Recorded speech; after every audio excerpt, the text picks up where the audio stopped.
Shalom, salam sejahtera bagi sekalian umat beriman dimanapun kita berada. Kalau kita bertemu kembali lewat renungan harian HKBP City Mekar, hari ini Sabtu tanggal 19 April 2025. Bila kasih karunia Tuhan menyertai saudara-saudariku di dalam kuasa pengasihan Kristus Yesus. Amin. Saudara-saudaraku yang dikasihi Tuhan Yesus Kristus, pada hari ini kita boleh disapa oleh firman Tuhan yang diangkat dari kitab Injil Yohanes pasal 16 ayatnya yang ke-22. Ini kebenaran firman Tuhan. Demikian juga kamu sekarang diliputi duka cita. Tetapi aku akan melihat kamu lagi, dan hatimu akan bergembira. Dan tidak ada seorang pun yang dapat merampas kegembiraanmu itu daripadamu. Demikian firman Tuhan. Saudara yang diberkati Tuhan, memang kesukaran dan kesusahan, kita mau katakan saudara bahwa tidak selalu berakhir dengan penderitaan berkepanjangan, melainkan bisa saja berakhir atau bermuara dengan kegembiraan.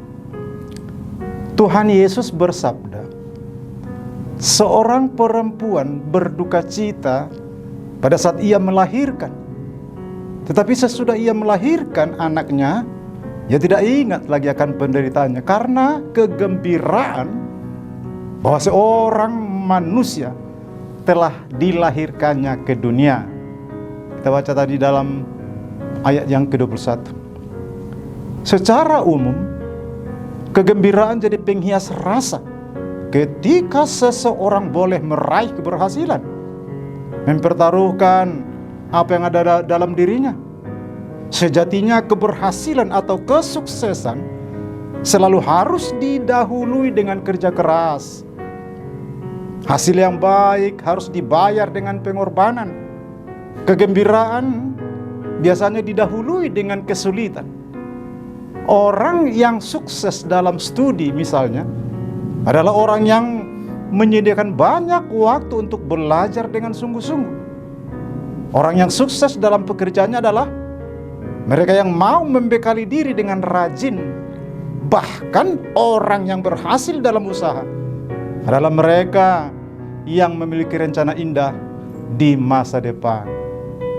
Saudaraku yang diberkati Tuhan, sebagai pengikut Kristus, firman ini boleh kita angkat menjadi warning tentang kekuatan iman kita. Jangan ada anggapan atau jangan ada hayalan kalau bersama Yesus lalu semuanya akan beres, berjalan dengan lancar, mulus tanpa kendala.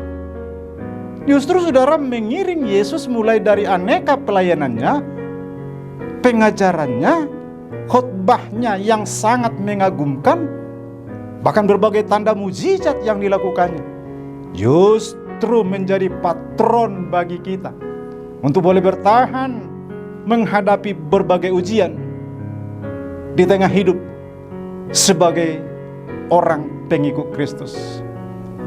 Pengalaman Yesus yang teramat menyakitkan di kayu salib dan harus mati demi menebus dosa kita, pertanda betapa Yesus tunduk dalam kepatuhan, berserah diri penuh kepada kehendak Bapanya, taat tanpa menolak cawan penderitaan, sekaligus menjadi pijakan iman untuk kesaksian kita saudara, betapa berharganya kita dalam dekapan kasih-Nya.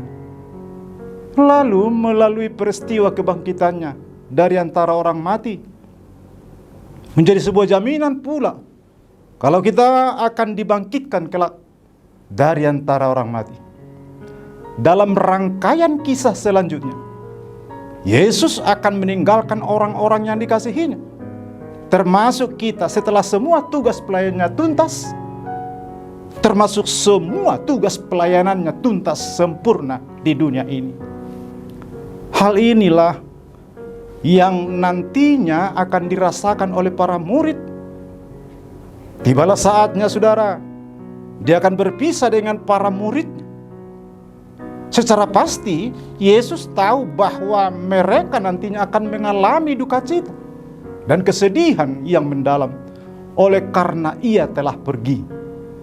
Akan tetapi, saudara, sebelum itu terjadi semua, Yesus mau mengingatkan para murid ini supaya apabila saatnya datang, apabila saatnya tiba, saudara, mereka mengingat apa yang telah dipesankan Yesus. Ketika Yesus bersabda, duka cita atau kesedihan yang mereka alami hanyalah sementara, karena pada saatnya mereka akan kembali bergembira. Hal ini merujuk kepada kebangkitan dan kenaikannya, serta turunnya Roh Kudus. Saudaraku, dalam hidup ini tentu kita boleh saja mengalami pergumulan, bahkan kondisi kemelut yang cukup berat. Ada kalanya pengalaman pahit dapat membuat kita menangis atau bersedih, bahkan mungkin meratap, saudara. Akan tetapi ingatlah perkataan Yesus, kesedihan atau duka cita yang kamu alami hanyalah sementara. Tuhan tidak mau kalau umatnya larut dalam kesedihan.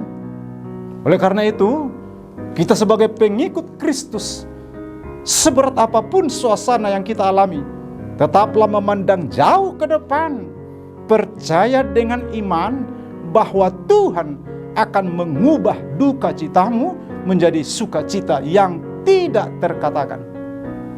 Adakah kita rindu, saudaraku, berada di dalam hadirat Tuhan, terutama apabila kita mengalami kesakitan dan kedukaan?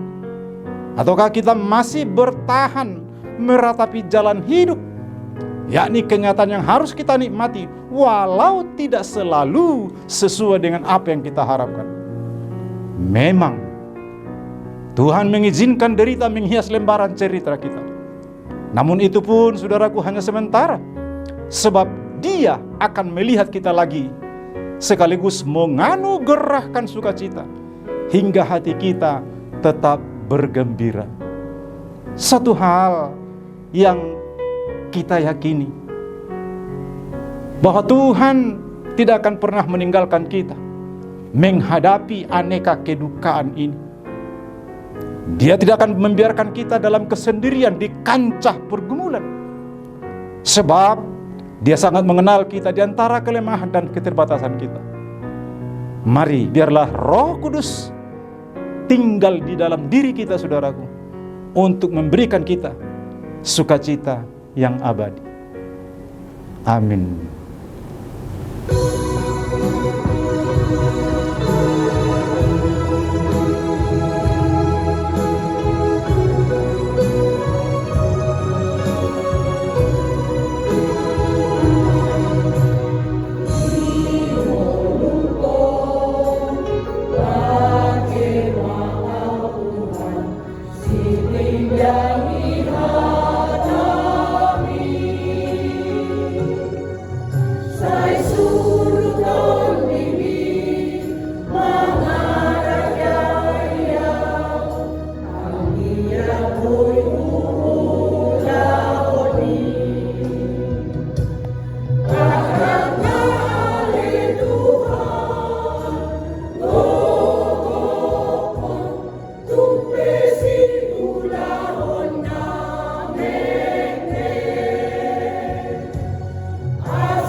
Aku